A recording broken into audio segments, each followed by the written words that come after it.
What is up? What is going on, everybody? I am back with the Mariners post-game recap. 10 games. 10 games for your life, right? This is it. This is what it's going to come down to now. The Mariners defeat the A's today 6-3. They sweep the A's.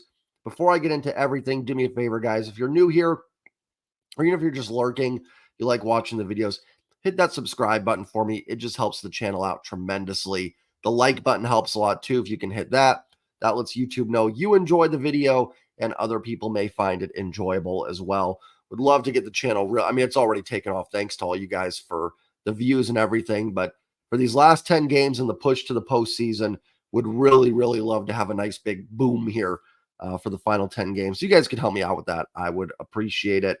And if you want, head over to the channel page and think about becoming a channel member as well. Mariners win today. They get the sweep. I'm actually not going to talk about the game too much. Now, listen, life is too short to not enjoy your team winning a game, no matter what is going on, no matter what the team's record is. So I hope everybody enjoyed the game today. It was awesome. A sweep, and probably, I hate saying you got to sweep a series, but it's probably a sweep they needed to get, especially with the other results that went around baseball. Now, technically, the Mariners did not get any help today. Texas, Houston, and Toronto all win. So technically, the Mariners are not in a playoff spot if they began today. But I think that's almost semantics. What's the word I'm looking for at this point? And I don't know. I don't know what the word I'm looking for is, but it doesn't really matter because you've got 10 games left. You got 7 against Texas and 3 with Houston. That's going to be what decides the playoffs or not. If you were tied with Toronto and had the tiebreaker right now versus not, I don't think it's like there's no avenue where you can fail in these final 10 games and get in. You know what I mean? Like there's no path to go 3-7 and still get in. There is, but you know what I mean? So I'm not too concerned where they're at this exact moment in the standings in terms of like, you know what I mean? In terms of being in or not, it's semantics right now. It's going to come down these final 10. Buckle up. Buckle up, everybody. You're getting the pep talk from me today. Buckle up. Starts on Friday. A nice day off tomorrow. I think a well-earned day off should help get these guys kind of, take a deep breath a little bit, get everything right, and then get back out there Friday to try and take care of business in Texas. Then you got Houston coming in for 3 and Texas for 4. I've had a few people ask me, like, Jay, what do you think the number is here in the final 10 to get in? And I hate putting numbers on it because, I mean, obviously 0 ain't going to get it done. There's numbers we know aren't going to cut it. But how many times in September have I had people tell me, whether it's comments, I don't blame anybody for it, but oh, they're done. This was the loss that killed them. They couldn't afford to lose 2 out of 3 to the Angels. They couldn't afford to lose the Racers. They couldn't afford to lose the Mets series. And I understand that frustration, but here we are now. We've reached that final 10 and everything is still right there for them. And unless this team went like 14-2, or I don't know, what are they in September, 9-10 or something like that, unless they were 17-2 or 16-3, they weren't going to have anything clinched by now anyways. It was going to come down to these final 10 games. Doesn't mean there weren't some frustrations there. Doesn't mean we might not have some stuff to look back on if they don't get in. But that's why I hate putting numbers on it, because if we look and go, oh, they've got to sweep here. Oh, they've got to win here. Oh, they've got to do this. They just need to take it one game at a time and see what happens. Let the rest of the chips fall where they may and take care of your business. If the Mariners can do that, they're going to get in. Now, if I've got to put a number on it, I think 6 probably gets you in. I'm not positive on that, but I think 6 is a good kind of like minimum bear. Like you want to get 6 here. You want to win 6 out of 10 to close the season. I think 7 is pretty much a lock. I think 5, you're sweating. And 4, I think probably pushes you out, maybe on the tiebreaker or something, or just by a game. That would be my guess. I think you're looking from 6 on up is kind of the magic. I think 7 guarantees it. So as much as I said I want to give a number, that would be my prediction right now. But, you don't know. You could win 1 in Texas and Houston gets swept by the Royals. Sounds crazy, but they almost got swept by the Royals last week. You don't know. So to say like that there's just a number is just not true. Toronto could get swept in Tampa. You could win one in Texas. Then you could beat Houston for one, and Toronto loses 2 out of 3, and then you split with Texas and you get in. So there are avenues to get it done. But 6 is the number that's kind of standing out to me for this team to get in and get it done. I do need to apologize. I had said that Luis Castillo was going to pitch game 3 against Texas. It looks like they're sticking with Wu. So it's going to be Miller, Gilbert, and Wu in the Texas series. I thought with the day off, I thought they had mentioned something about getting Castillo back in there Thursday. Honestly, I'm fine with it because you have Houston right after that. If the Mariners had Texas, Oakland again, and then Texas, I'd probably look at reshuffling it a little bit. But you need the Houston series probably just as much. So I'm fine with letting it be because there's no having Castillo go against Houston isn't a big deal. You know what I mean? That's not a negative necessarily. So I don't have a huge problem with them not reshuffling the rotation. Houston is reshuffling their rotation for the series. And again, I know people are going to be like, oh, see, look, Houston's getting out ahead of it and reshuffling. Houston plays Kansas City this weekend, which should be an easier task. The Mariners are playing the Rangers, who they're in direct competition with for the playoffs. If Houston was playing Texas this weekend, I guarantee you they would not be reshuffling their rotation. It's just the way the matchups played out over the weekend. So don't look too much deeper into any of that. So here we go, right? 10 games left here, 10 games for your life. Like I said, listen, I'm going to try to help you guys out right away and do my normal pep talk. They're not going 10-0, okay? It's not going to happen. They're not going to win every single one of these games. They're going to lose a couple. You just have to take a deep breath with it, move on, and hope whenever that loss happens, they bounce back and win the next day. So don't get too over emotional. Now, if they get swept here in Texas and the losses pile up, that's not a good thing. But they aren't going to go 10-0. They're probably not going to go 9-1. Probably not going to go 8-2, to be honest. Like, it just is what it is. I think 7's the first realistic number you can shoot for. That's winning each series, essentially. So, don't get too down with one game, right? That's I've been preaching, all September. Now they've pushed us to the limit with that, right? They've pushed us with losing some games they probably should have won. But I would still take that same approach here. Now, if they get, they lose the first 3 in Texas and lose the first one to Houston, every right to be frustrated and panic. But, let's get to that before it happens. So yeah, the Mariners win this one today, 6-3. Good to see some power surges from Canzone, who hasn't done much recently. He's been in a slump. He got the power numbers going. Julio gets a home run. The Dumper gets a home run. Cal's 1 home run away from 30. Julio gets his 100th RBI.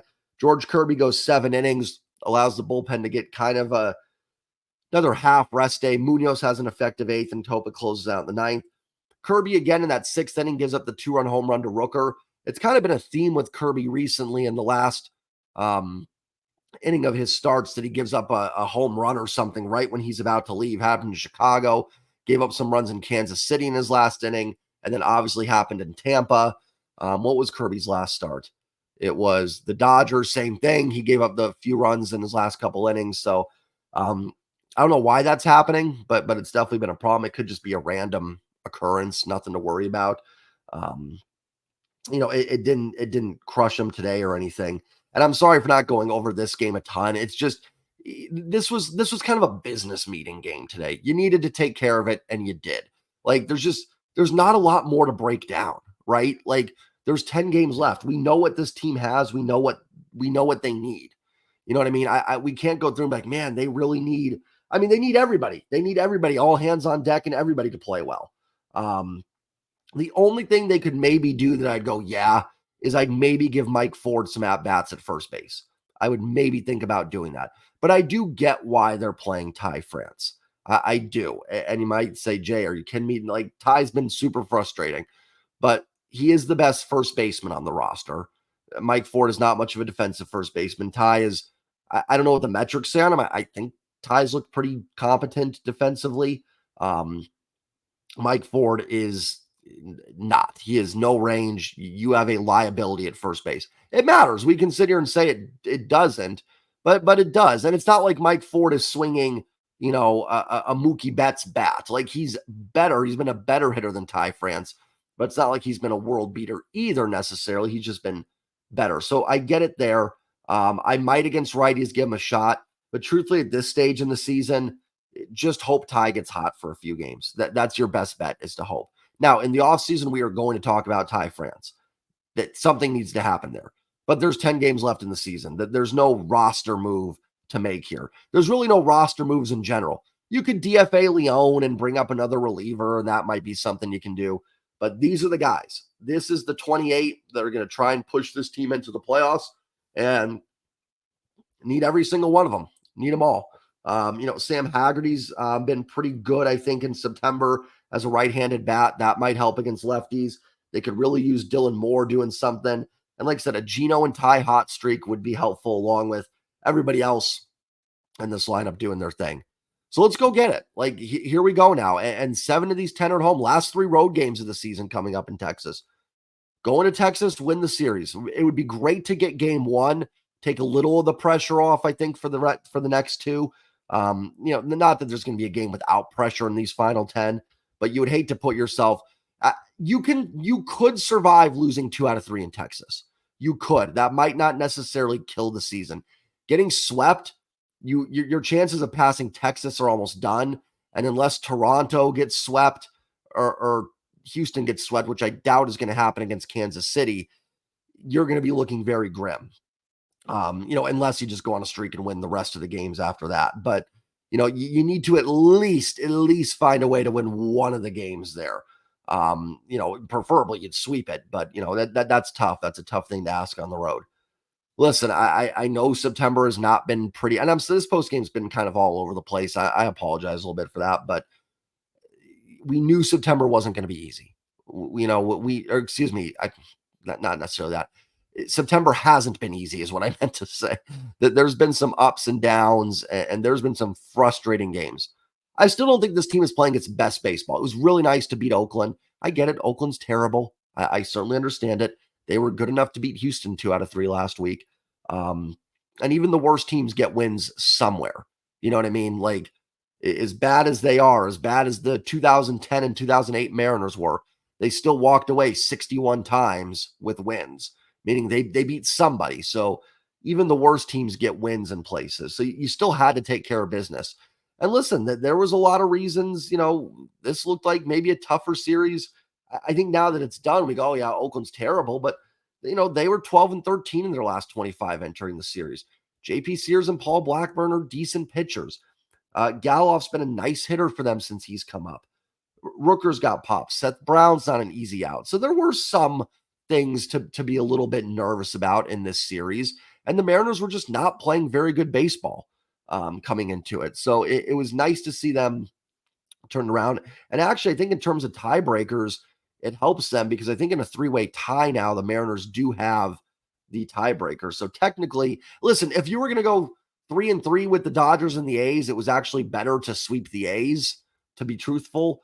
It'd been nice to get a win against the Dodgers, but just in terms of tiebreaker stuff, this series actually more valuable probably to the Mariners. And it's come down to, I think most of us throughout this month knew it would come down to these 10 games. Did we know exactly where they would be? No. Maybe they'd be a game up. Maybe they'd be tied. Maybe they'd be a half game up. And that's what I was kind of saying. It's semantics. It doesn't really matter as long as they weren't like 4 or 5 out or 4 or 5 up. If that was the case, then yeah, you might be able to coast a little bit. If you were that far back, then yeah, you're going to have to win like 9 out of 10. But as long as they were kind of within that 1-game lead to 1.5 games back, it was going to come down to these 10. So I think I've said it's going to come down to these 10 about 20 times so far here today. Yeah, I mean, this is really it. This is playoff baseball. The playoffs start on Friday for the Seattle Mariners. They have a 10-game playoff series essentially here. And it's just so crazy because, I mean, they could have, if Baltimore held on to win 1-0, I know Texas pounded Boston, but like, if that was the case, the Mariners would be tied for first place, or let's just say Texas lost just for the sake of funsies. They'd be in first place. And we'd be like, wow, this team's in first place in the AL West. Those teams win, and technically the Mariners are out of the playoffs. There might be a lot of this over the next 10 games, guys. There might be some moments where they lose and it drops them out. They might win a couple in a row and be in top of the division. I mean, It's going to be that crazy because there's no buffer. It's funny, last year, as much as we were like, oh, get that win, get that clincher, they had no chance of the division. They were like 13 back of Houston or something like that. And Baltimore was hanging around, but Baltimore was like 3.5 back, 4.5 back, 4 back, 5 back. Like they never really caught up to the Mariners that much. So you never really felt like, I don't think it ever really felt like it was in doubt. It was just more, it had been so long since this team been in the playoffs. We were just so itching for that clinching win, But I think if you go back and look at it, I bet you if you went to Fangraphs last year at this point, their playoff odds were probably like 96% or something. It's not there right now. It is, this team could be AL West champs after 10 games and have a bye and not even have to play in the wild card round. Or they could be at home watching the postseason. That both things are probably equally possible, right? Because they're a half game back of Houston with the tiebreaker, and the Mariners play that half game. It's not Houston, it's the Mariners that play that half game. And it's against Texas. So if you won that game, like if that game was tomorrow and the Mariners beat Texas, they'd be in first place. So with the Astros being off for that day, if that was the case. So I mean, it's just crazy. And I think that's where it's going to be a very emotional final 10 games. That's why I'm telling you guys to take deep breaths through it. You're going to have to, or you won't make it. I'm dead serious about that. Like, relax, try and enjoy the games. Enjoy that these 10 games matter. We can talk about criticisms of this team, of Scott, Jerry, whatever you have. I've defended all of them, but we can get into that in a couple weeks. If this team misses the playoffs, there are some very serious conversations that will need to take place, 100%. But for right now, there's no need to talk about any of that. You've got 10 games for your life, 10 games to win the AL West, 10 games to get into the playoffs, and just maybe 10 games to go win a World Series. Maybe, right? I mean, why not? Why not in the AL? Why can't they get there? You know what I'm saying? Like, and I'm not trying to make a prediction. I'm just a little battle cry here. Let's go get it right now. If they don't get in, we'll talk about everything afterwards. I will dive into it, and I will have some very heavy criticism for some people in this organization. But right now, they've got a chance to get back-to-back playoff appearances for the first time in 2001, so 22 years. The last time this team had back-to-back postseason appearances. I mean, I think the Seahawks have spoiled us sometimes because they've made so many back-to-backs. This isn't normal. This is not something we've dealt with. This is now 2 years in a row of intense September baseball. I mean, and some of you might not be Seahawks fans, maybe root for other teams, maybe you're not football fans, that's fine. But man, I can't tell how many Septembers the Mariners were off the TV. I mean, I'd check the scores, be like, oh, yeah, cool, they beat the Angels. All right, come on, Hawks, let's go. That's what it was all about. Not now. Now we have meaningful games. Now we have a chance to make the postseason. And you just got to pass one of these three teams to get in. I want the AL West. You know what I mean? I want to win the division. I think they can. But I also want to get in the dance as well. And that's better than not getting in. So here we go. Buckle up, everybody. Buckle up. 10 games to do it. Nice win today. Nice sweep. Again, I hate saying they needed to sweep the series, but I can't deny they probably did need to sweep this one. They got the job done. And even if it's Oakland, it does give us a little bit of momentum. You feel a little bit better about this team than you did last week going into Texas. And now it's right there in front of you. It's right there. Go take 2 out of 3 from the Rangers. Go do it. Go win that series. And then maybe you're playing for the division against Houston. And then you stave off Texas in the Final Four. Time to go get it. Be loud, fans. Be proud. Go Mariners. Remember to like, comment, subscribe. I know this was kind of a weird post-game recap, but I am so excited for these final 10 games. Let's go get it. Let's get in the playoffs. Let's get the AL West. Go Mariners. Take care, everybody. Have a great night. Like, comment, subscribe. Take care, everybody. I'll see you Friday. I'll probably see you tomorrow. I'll probably have a Mariners video up tomorrow. Peace. Go M's.